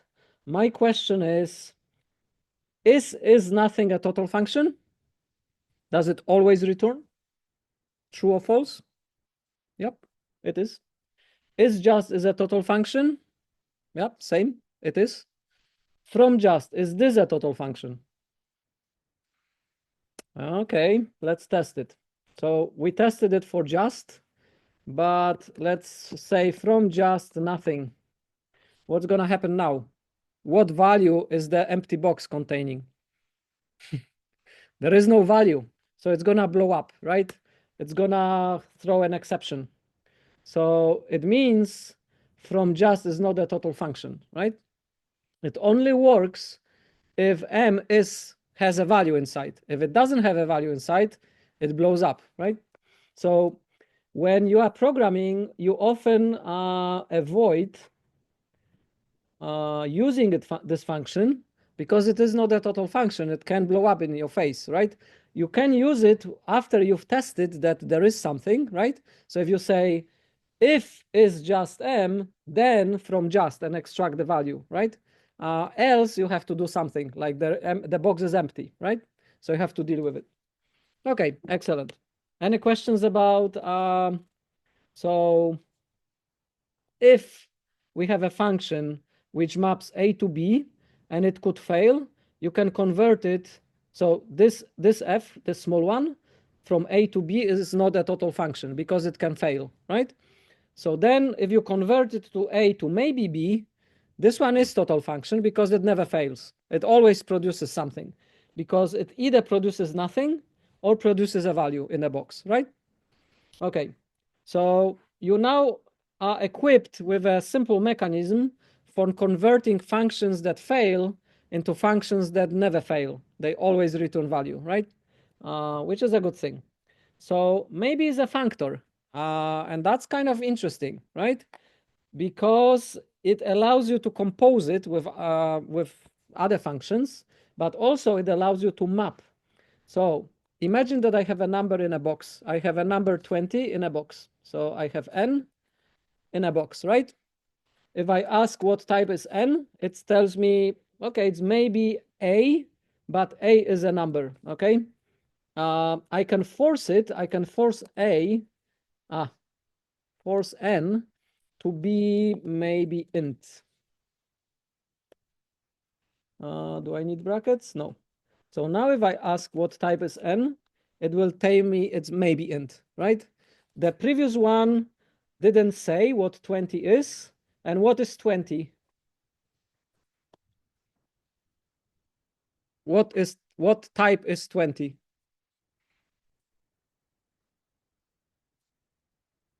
Sorry? And int, in many languages, it's an int. Yeah, in many languages, it's an integer, right? what it is in Haskell? Okay, let's ask it. It's a number. Haskell does not care. And a number is a meta class for what? Tell me about numbers. Okay, all of those are numbers. We have integer, int, float, double. All of those are numbers, right? So 20 is a polymorphic constant, which can be a float, it can be a double, it can be an int, it can be anything. It is like depends what you want it to be, right? Because the literal 20 as such is just a number. It doesn't tell you whether it's a float or int or whatever, right? It's a polymorphic type. So initially when we did this, we didn't specify what 20 is, what type 20 actually is. So then it inferred that it's just a number. I can force 20 to be an int. And then if I ask what type is n, it will tell me maybe int. But if I don't do that, it will tell me it's just number. I don't know what type, right? It's polymorphic. All right, so what's the difference between, can you tell me about int? And can you tell me about integer? What's the difference between int and integer in Haskell? Yeah. That int is a type of integer, as in it has more constraint in terms of size. Yeah, exactly. So as an int is a kind of a subtype of integer, and it is constrained to 64 bits. An integer is unbound. You can have arbitrary long numbers if you go with the integer. It does not have a constraint. All right. So anyway, we went with the maybe 20, right? So if I ask what is n, it says it's a value in a box, and the value inside the box is 20, right? We know that maybe is a functor, so I can fmap plus 100 now to my n, right? I can apply a function into my box, and then I will get a new value inside the box, right? So I have a value in a box, and I can apply a function to that value inside the box because my maybe is a functor, and it can be used for some clever things. And then it's used in other languages, like in Rust and in Kotlin. You also have a maybe type, and you can use it. So here is a simple example. Get a number from a user, add 10 to it, multiply it by 2, and convert it to a string. I have 4 things to do, and each of them can fail, right? And if each of them can fail, I don't want to be checking if that one failed or not, right? I want to say, do this, do this, do this, do this. If any of them failed, just give me nothing, okay? I actually don't care where was the error. I just want you to tell me, okay, we didn't do it, right? I get nothing. But if I get a number from a user and it didn't fail, I will put the number in the box. And then I will do 10 to it inside the box, and this and this. And if this one failed, or if any of these ones fails, I will kind of empty the box. I will have an empty box, right? So if I got the number from a user and the user did not give me a number, it gave me a string, I'll have a box which is empty. And then I can add 10 to it. Can you add 10 to an empty box? Yes, you can, because maybe is a functor. So if I have n equals nothing, and then you fmap plus 100 to n, you're going to end up with nothing, right? It doesn't throw an error. It does it. It's a total function. So it returns you nothing, okay? All right. Questions? Okay, so Magnus answered. Sorry, Magnus, I didn't see you answering in the chat. That he answered, what will is nothing, return me before. All right, so then let's move on to finish this. Composability of functions is a big deal because it allows us to build building blocks and then compose them into more complicated things, right? So composability in programming is a very, very big deal because it is the tool which we often use to split bigger things into composable, components. So then we have either. Either is very similar to maybe, but maybe had like a value in the box, and either is kind of very similar, but it has two boxes. It's like a box which has two slots. It has a left side of the box and right side of the box.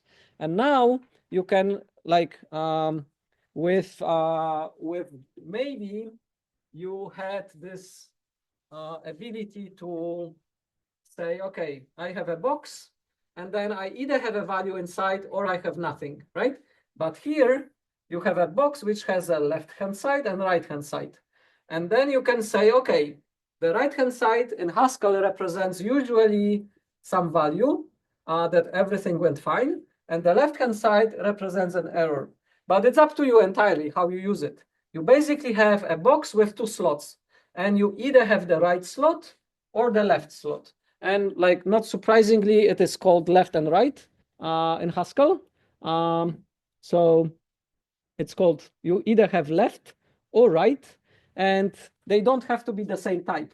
So error is usually of some error type or string, which represents kind of an error. And value could be an integer or something like what you need, like what is the value that you want to put into a box. And then again, you have some utility methods. So like if you have a list of either's, you can get all the left sides if you or rights. And then if you have a single left, you can ask, okay, do you got a left or right, and so on. So like let me import the module either, and then create right Mariusz, and then we can say is left. Oh, let's do that m equals right. And then we say is left m, and it should return false, right? If we ask is right m, it should return true, and so on. So you have some utility methods which you can operate on your type. And the type has this extra property that you can contain on the left side a more descriptive way of telling you why you are on the left side, right? So we can, for example, keep error codes or errors as meaningful messages for us. And then we have those two non-total functions as well, which means I can go from left and get the value of the left side, or I can get the value of the right side. But as we discussed, if you try to from left of m, let me quickly go back. I should get Mariusz, but because the Mariusz is in the right box, not in the left box, it throw me an exception, right? And then if you say from right m,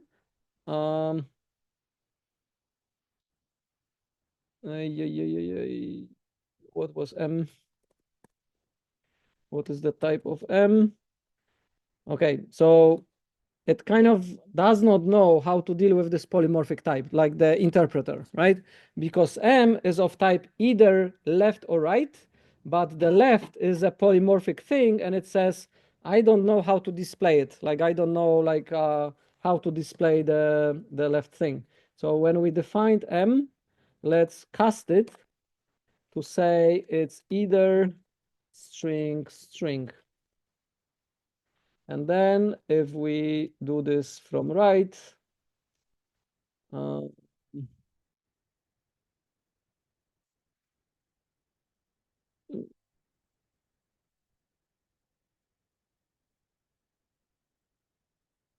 again, what's the type of m? It's string, and what is the from right? What does it take?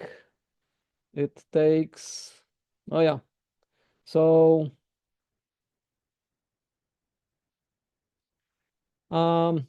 So how many is it a binary function, unary function, or tertiary function?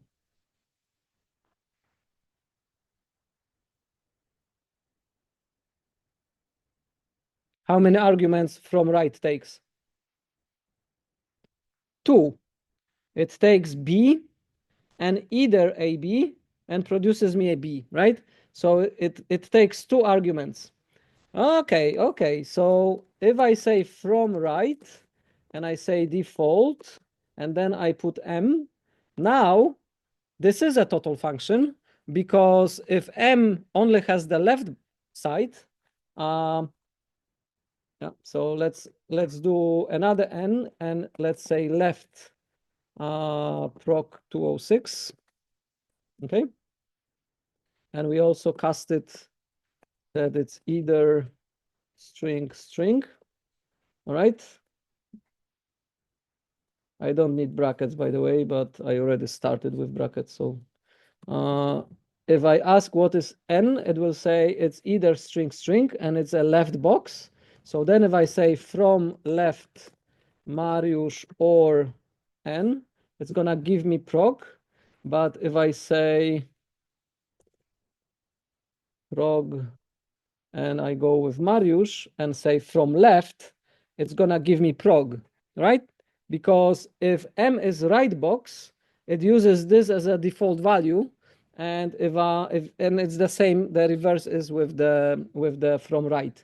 So from just was not a total function because it did not have a default value, but from left and from right, they are total functions because they take an extra argument. They takes an extra argument of the left type or of the right type and use it if you are on the left or right branch, right? It takes a little bit using to because you are, if this is like a new concept to you, you have to kind of make your head around the like the concept of a value having kind of a 2 states, being in the nothing state or value state, or being in the left state or right state. Those concepts are not unique to Haskell. We also have them in Kotlin and inside Rust. So some modern programming languages, they use this either and and maybe types. And this is what we basically get out. So we have those happy paths with, let's say in Haskell is the right side or the just value, and the unhappy path, which is the left side or the nothing in case of maybe. And this returns us a single thing, like it returns us either maybe something or either something, and it will be either value or an error, right? And then we can deal with it. We can do something with it. But on the way, we are kind of composing it. We combining things together. All right, 2 more questions and we are done. So either is often used for error handling and for union-like data structure. You know union? Remember union from C? Yeah.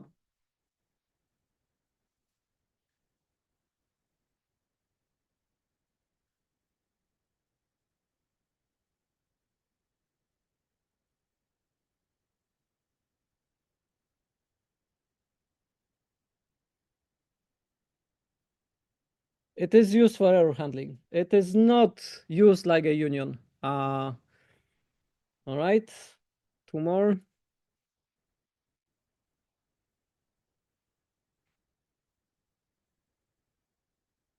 So Haskell either is the same as result in Rust, as result in Kotlin, result in F#, or either in Scala.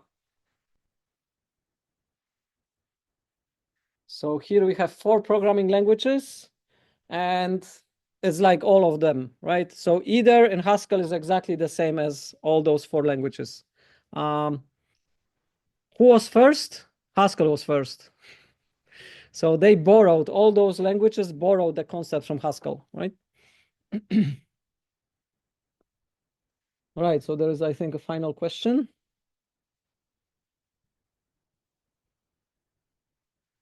Okay, we are stabilizing the leaderboard. Okay, so applicative functor. Applicative functor has two functions, and it is pure, which takes a value and puts it into a box.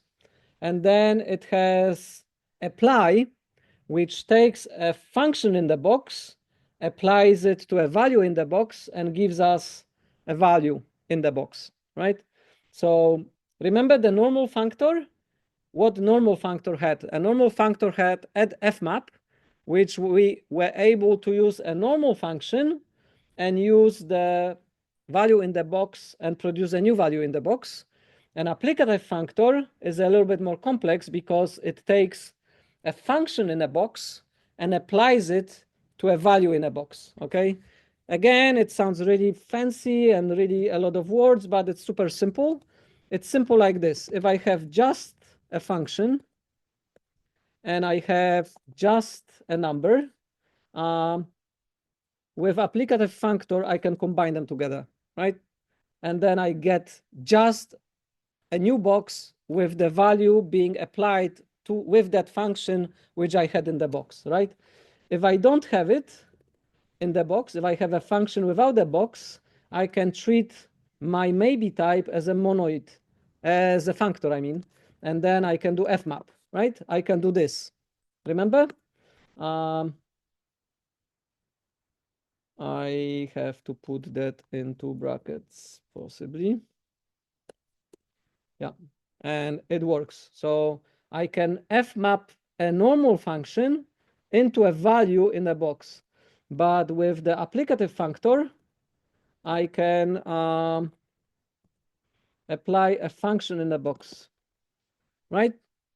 What does it matter? Well, it matters a lot because I can do function on nothing and it will work, and I can do nothing on something and it will also work. So now you can see I can compose things. I can apply things in a chain, and I will have either happy or unhappy path, and I don't need to do anything extra, and all my functions are total, right? So applicative functors are very useful. We use them a lot, and especially we use them a lot in data validation or in certain chains of things that we have to do things in a sequence, right? You will see this operator being used a lot. And then there is this pure, which puts my thing in the box. So as like I can say, do pure on my multiply by 10, and then apply it to apply it. Oops, sorry. Where am I? To adjust 100, okay? So that will work as well because that creates my function in the box. This is not just a function, but with pure, it's a function in a box. And then function in a box, apply it to a value inside the box, and then we have it, right? Ability to apply functors to functors. So I have a function in the box, and then I can apply things. So one of the interesting things, remember, was the list.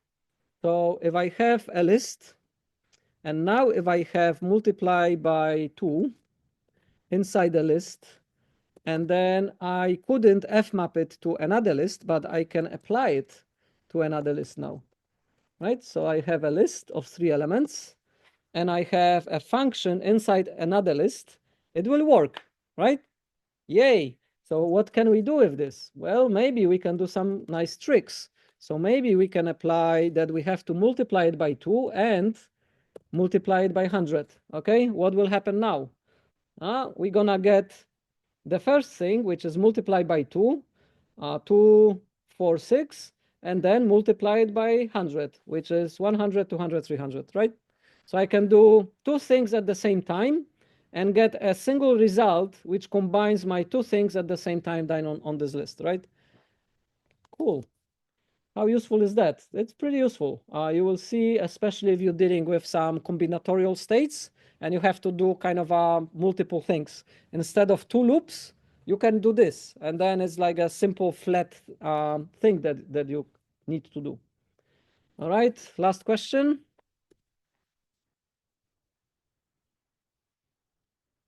Whoa, complicated. How would you apply just plus 10 to just 3?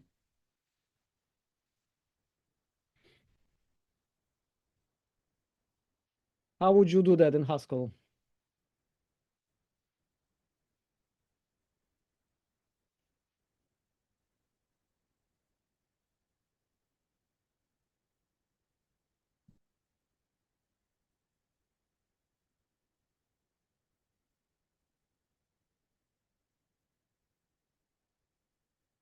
So you have to put plus 2 in brackets, and then put it into a box, and then apply to just 3, right? So this one is correct. I don't know why. Right. Okay, so it's a typo. Yeah, shame. So in the exam, there are questions like this, and you kind of need to pay attention because Inspera is grading it. And then if you make a typo, Inspera will kind of see that as a mistake, right? We manually go over all the questions, and sometimes if we catch it, we give you points because it's a typo, right? But sometimes we miss it. So it's better if you pay attention in the exam and sort of double check that you don't have typos. Yeah, I know it's kind of not that convenient, but all right. So leaderboard. Yeah. So let's see. Both Goat won. Congratulations. Any questions about it? So I know it was a little bit fast, and I know it takes a little bit of playing around to get used to those boxes, either and maybe, but either and maybe are used a lot, and they are used a lot in Rust as well. So you have to get used to using them. And instead of checking for null and checking for nil, you're basically checking for errors or for empty boxes, right?